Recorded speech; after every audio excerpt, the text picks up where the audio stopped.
बघा असं आहे की उद्धव साहेबांना मी त्यांना नागपुरात त्यांचं स्वागत करतो. कारण ते नागपूरमध्ये विधिमंडळ अटेंड करण्याकरता नाही तर सहली करता आलेले आहे.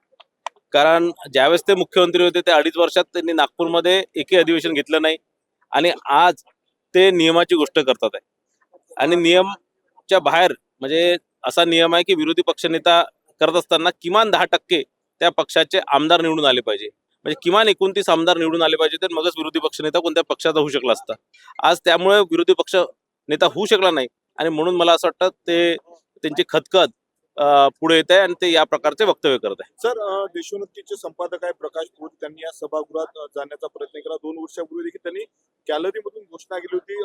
अधिवेशन जे आहे ते 7 दिवसाचं यावर टीका केली. दुसरीकडे वेगळ्या विदर्भाची देखील त्यांनी मागणी केलेली आहे. मला वाटतं प्रकाश पोरे साहेबांनी या प्रकारचं काही कृत्य करण्यापेक्षा त्यांनी एखाद्या विधानसभा क्षेत्रातनं निवडणूक लढावं, जिंकावं, विदर्भाच्या मुद्द्यावर निवडणूक लढावी, जिंकावी आणि सभागृहात येऊन कायदेशीररित्या हे सगळे त्यांचे प्रश्न मांडावे. दुसरीकडे उद्धव ठाकरेंनी आरोप केलेला आहे की वारंवार उपमुख्यमंत्री पद हे घटनाबाह्य असूनही 2 उपमुख्यमंत्री नेमलेले आहेत. त्या उलट संविधानिक अधिकार असलेल्या विरोधी पक्षनेते पदाला मात्र निवड दिली जात नाही.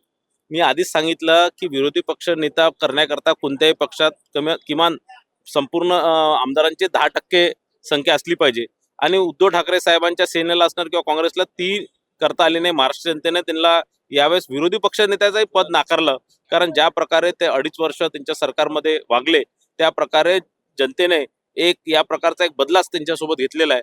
आणि दुसरं, किती उपमुख्यमंत्री ठेवायचं हा अधिकार संपूर्ण मुख्यमंत्र्यांचा असतो आणि त्यांनी आपल्या अधिकारात 2 ठेवा की 3 ठेवा ते त्यांचा निर्णय असतो आणि म्हणून त्यांनी 2 उपमुख्यमंत्री ठेवले आणि जे चांगल्या रीते संपूर्ण महाराष्ट्राचं काम करतात आहे असे दोन्ही उपमुख्यमंत्री माननीय एकनाथ शिंदे साहेब, माननीय अजितदादा पवार साहेब चांगल्या रीते महाराष्ट्राचं काम करतात आहे. त्यांना विसर पडलाय का ते मुख्यमंत्री असताना अजित पवार सुद्धा त्यांच्या सरकारमध्ये उपमुख्यमंत्री होते.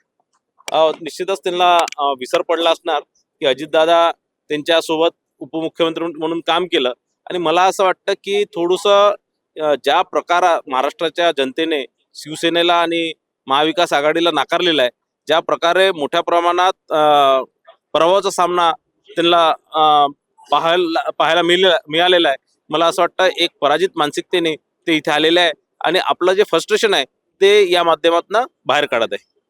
ठीक आहे. तर दुसरा एक महत्वाचा प्रश्न होता की आता अधिवेशन संपल्यावरती कुठेतरी तुमच्या पैशाचा बॅग तयार आहेत महापालिका निवडणुकीमध्ये टाकण्यासाठी. तुमच्या हेलिकॉप्टरमध्ये तुम्ही सीधा घेऊन जाता तो तपासला का जात नाही असा सवालही ते उपस्थित करतात. मला असं वाटतं की आता येणाऱ्या निवडणुकीतही, कारण आता मागच्या विधानसभा निवडणुकीत हरल्यानंतर त्यांनी मतदार याद्यांवरती बोट ठेवला, मतदार याद्या चुकीचा आहे असं त्यांनी वक्तव्य केलं आणि आता महानगरपालिका आणि स्थानिक स्वराज्य संस्थेच्या निवडणुकीत हरल्यानंतर काय लोकांपुढे जाऊन काय विषय मांडायचे, काय कारणं सांगायचे हे निश्चितच आता त्यांनी नवीन एक काहीतरी एक फंड आणलेला आहे आणि त्या फंडाची सुरुवात त्यांनी निवडणुकीच्या आधीपासून सुरू केलेली आहे.